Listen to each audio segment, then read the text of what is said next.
The Supreme Court just fired off an ominous warning shot at Donald Trump, and he'd better be scared. Seriously. Welcome back to Occupy Democrats. I'm David Reddish.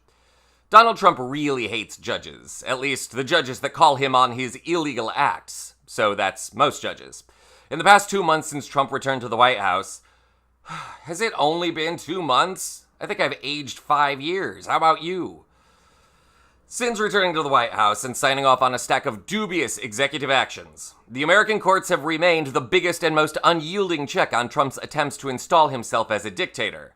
Thankfully, we're not quite there yet. Dangerously close, but not yet. A judge, for example, blocked mass deportations of alleged gang members over the weekend. The Trump administration, however, did defy the order. Here's what Trump had to say about the situation yesterday. Mr. President, did the administration actually, speaking of orders, violate Judge Boasberg's order in sending back the Venezuelan gang members and not bringing the plane back? I don't know. You have to speak to the lawyers about that. Are you planning to do more deportations? I can tell you this. These were bad people. That was a bad group of, as I say, hombres. That was a bad group. When you look at them and you look at the crimes that they've committed, you take a look. You don't get any tougher. You don't get worse than that. You understand that. So. But you'd have to ask the lawyers, yeah. Also yesterday in an interview, Border Czar Tom Homan had this to say. Every day the men and women of ICE are going to be in the neighborhoods of this nation arresting criminal, illegal alien, public safety threats, and national security threats. Lawrence, you're not going to stop us. We made a promise to the American people. The President Trump has made a promise to American people. We're going to make this country safe again. I wake up every morning loving my job because I work for the greatest president in the history of my life, and we're going to make this country safe again. I'm proud to be a part of this administration. We're not stopping. I don't care what the judges think. I don't care what the left thinks. We're coming. Okay, everybody think about that one. This morning, Trump doubled down on that hubris. Taking to social media, he posted this statement.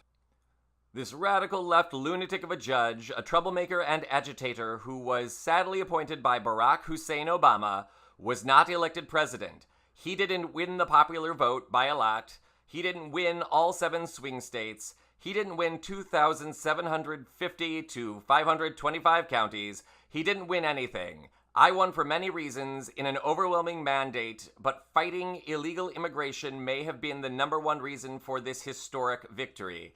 I'm just doing what the voters wanted me to do. This judge, like many other of the crooked judges I am forced to appear before, should be impeached. We don't want vicious, violent, and demented criminals, many of them deranged murderers, in our country. Make America great again. That statement and veiled threat toward Judge John Boasberg, the judge in the immigration case, caught immediate attention in Washington and invited immediate blowback, though maybe not from a source you would expect. Take a look. And now for the second time, Chief Justice John Roberts, first time back in 2018, responding directly to the President of the United States and that attack. In a statement a short time ago, he said for more than 2 centuries, it has been established that impeachment is not an appropriate response to disagreement concerning a judicial decision. The normal appellate review process exists for that purpose. So the the Chief Justice pushing back on calls that Chief Judge of the district here in Washington, Judge Boasberg, be impeached for this decision, temporarily ordering the administration to halt these deportation flights over the weekend involving alleged Venezuelan gang members. And several Republican members of Congress also joined the president's calls. But here John Roberts saying, calm down, let's draw a line in the sand. That's why we have a judicial system. If you don't agree with the decision of a judge, you can appeal it, Diane. And that fight is continuing today in that judge's courtroom. Now, this might not seem like the harshest rebuke imaginable. Justice Roberts sounded more or less polite in that statement, but here's what's easy to miss. It's a huge deal that he issued a statement at all. Apart from issuing rulings from the bench, the Supreme Court justices almost never comment on politics. That Judge Roberts would step forward and issue criticism so pointed should make Trump shudder. Why? Because the court still has clout.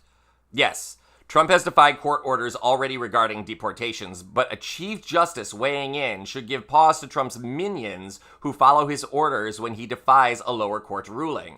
After all, they are defying the ruling too, and they could face personal prosecution as a result.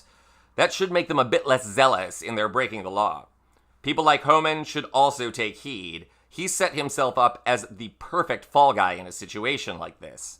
But more importantly for the country, Roberts is sending a signal to Congress that Trump is not immune from prosecution for defying court orders.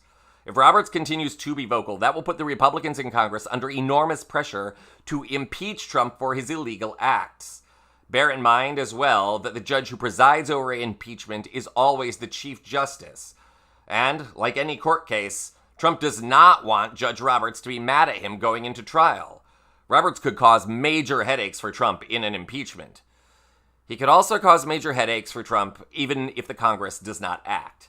You know who pays attention to Supreme Court judges? Other judges.